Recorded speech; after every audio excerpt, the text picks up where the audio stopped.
começou a falar que era melhor dormirmos na casa das beliches, não ia ser muito bom ficar por ali hoje. Meu primo perguntou o motivo, e ele falou que tinha alguma coisa muito perigosa ali.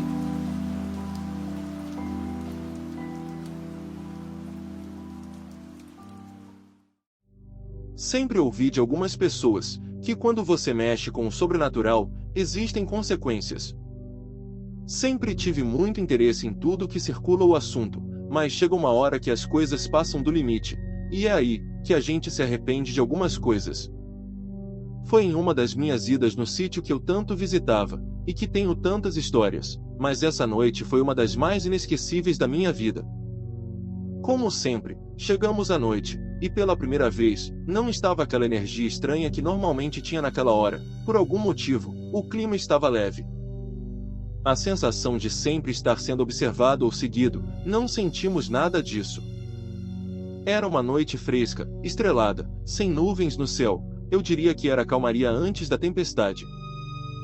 Ficamos até bem tarde fazendo tudo que a gente costumava fazer à noite por lá, e já perto de amanhecer, fomos ajeitar as coisas para dormir.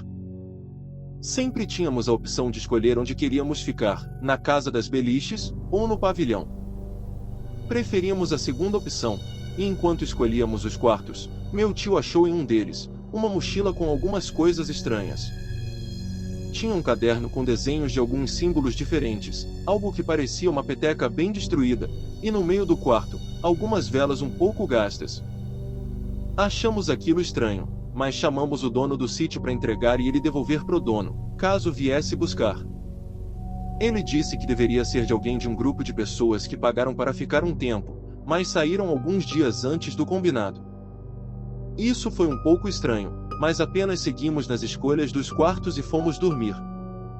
No dia seguinte, já amanheceu nublado, e assim como notei quando chegamos, reparei que o clima estava diferente de manhã também. Dessa vez, ao contrário de uma energia leve e tranquila, estava muito pesado, como se a noite e dia tivessem trocado. Não estava me sentindo confortável, e pela primeira vez, eu não estava querendo muito ficar ali, estava sentindo que algo estava estranho. Durante todo o dia, foi assim, tedioso, pesado, e sem vontade de fazer nada. Achei que ao anoitecer, tudo melhoraria, era a hora em que todos faziam as brincadeiras e corríamos pelo sítio, e quando a diversão realmente acontecia. Bom, foi exatamente ao contrário disso. Quando já estava escurecendo, começou a cair uma chuva muito forte, o que nos fez ficar presos embaixo da cobertura da copa, e para piorar, ficamos sem luz. Normalmente, isso para mim seria ótimo. Era uma boa oportunidade para fazer o que eu mais gostava, contar histórias, e era melhor ainda com tudo escuro, mas definitivamente, nada estava me animando, eu realmente não estava me sentindo bem. Já que não tínhamos como fazer nada melhor pelo sítio, meu tio deu a ideia de a gente jogar o Ouija naquele quarto onde estava a mochila. Ele até brincou, dizendo que as velas que estavam no meio do quarto pareciam já estar ali para a gente usar. A grande maioria aceitou, quem não quis participar apenas foi para seus quartos deitarem. Confesso que dessa vez, eu também não queria, mas acabei indo junto. Quando estávamos nos encaminhando para o quarto, veio lá do fundo do corredor um barulho muito alto, como se fossem latas caindo. Todos ficaram em pé, se olhando e esperando para ver se acontecia mais alguma coisa, e nós mal sabíamos o que estava por vir. Depois de pelo menos um minuto parados, não ouvimos mais nada, então chegamos de fato no quarto e começamos a organizar as coisas para jogar. A chuva não dava uma trégua, era mesmo uma tempestade, e o pior é que ainda estava ventando bastante, o que fazia algumas janelas baterem a todo momento. Bom, pelo menos eu acredito que era o vento. Não consigo explicar com palavras o quão pesado estava a energia nesse ponto, chegava a fazer um peso nos ombros, e agora, começou a brincadeira de verdade. No primeiro momento, assim quando perguntamos se tinha alguém por lá, todos que estavam sentados de frente para a porta, incluindo eu, vimos uma silhueta no meio do escuro, passando de um lado para o outro no corredor. Era realmente grande, andava curvado, e tenho certeza que ele queria ser visto. Minha irmã era uma das pessoas que estavam virados para a porta, e foi a primeira a falar dessa tal silhueta. Assim como eu, ela estava achando que hoje não era uma boa noite para jogar. Eu nunca tinha sentido aquele lugar daquele jeito. Não ligaram muito para o que ela falou, e apenas pediram para prestar atenção. O engraçado é que mesmo com tanta insistência para algo se manifestar no tabuleiro, nada acontecia através dele. Eu estava tentando não olhar ao redor de nós, mas em um momento, meu tio pediu com vontade para algum espírito se manifestar, e como resposta, a porta do quarto onde nós estávamos bateu com força. Nesse momento, eu olhei para frente, e bem no canto, atrás da porta quando estava aberta, tinha alguém abaixado, apoiando as mãos no chão, e nesse momento em que eu comecei a encarar, ele foi se levantando lentamente. Não sei se mais alguém viu aquilo, mas eu gritei desesperando, perguntando se mais ninguém estava vendo, e antes de qualquer um me responder, eu levantei correndo, abri a porta do jeito que deu e comecei a correr na direção do meu quarto no corredor. O problema é que estava tudo escuro, eu não conseguia enxergar mais que as portas dos quartos dos lados, a única claridade que tinha, era das velas que estávamos usando. Porém, tive que voltar correndo, e o problema nem foi o escuro, mas sim o som de uma das portas mais próximas de mim abrindo, como se alguém fosse sair, só que não tinha ninguém naqueles quartos.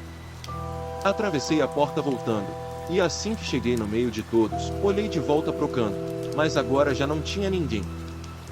Respirei um pouco aliviado, porém, ainda assustado, com certeza não tinha acabado. O lugar estava repleto de vultos passando para cima e para baixo, mas o que estava me deixando preocupado era aquele que passou no corredor e o que estava atrás da porta. Depois de mais algum tempo de insistência, tentando se conectar através do tabuleiro, meu tio tirou a mão do jogo e falou que era melhor a gente parar, dizendo isso com um tom misterioso. Não questionei, por mim, a gente não teria nem começado nesse dia. Enquanto estávamos arrumando tudo, ele começou a falar que era melhor dormirmos na casa das beliches, não ia ser muito bom ficar por ali hoje. Meu primo perguntou o motivo, e ele falou que tinha alguma coisa muito perigosa ali. Com isso, nos apressamos, e fomos batendo nas portas onde estavam todos que não foram jogar. Já chegando perto dos últimos quartos, ouvimos um grito feminino, e saímos correndo na direção. Era da minha avó. Por sorte a porta dela não estava trancada por dentro, mas ela estava em choque. Perguntamos insistentemente o que tinha acontecido, e ela disse que estava dormindo, mas que acordou ouvindo as nossas batidas nas portas enquanto a gente se aproximava do quarto dela. Assim que ela abriu os olhos e olhou para a porta dela, viu bem na frente, uma sombra muito grande que se destacava no escuro do quarto, vindo lentamente na direção da cama dela. E pelo que ela falou, parecia que não andava, veio praticamente deslizando. E foi aí que ela gritou. Todos foram correndo para seus quartos recolherem as coisas, e saímos o mais rápido que deu do pavilhão. E assim que fechamos a porta do lugar, ouvimos um grito furioso vindo de lá de dentro. Me pergunto o que poderia ter acontecido se ficássemos a noite inteira. Nossa teoria é que os donos daquela mochila que achamos, chamaram alguma coisa sem saber com o que estavam mexendo. Não era uma entidade comum, aquilo era realmente perigoso. No resto dessa viagem, não dormimos mais no tal pavilhão. Algumas coisas estranhas também aconteceram na casa das beliches, mas foram apenas coisas que estávamos acostumados a lidar, nada comparado com aquela energia horrível que estava nos cercando.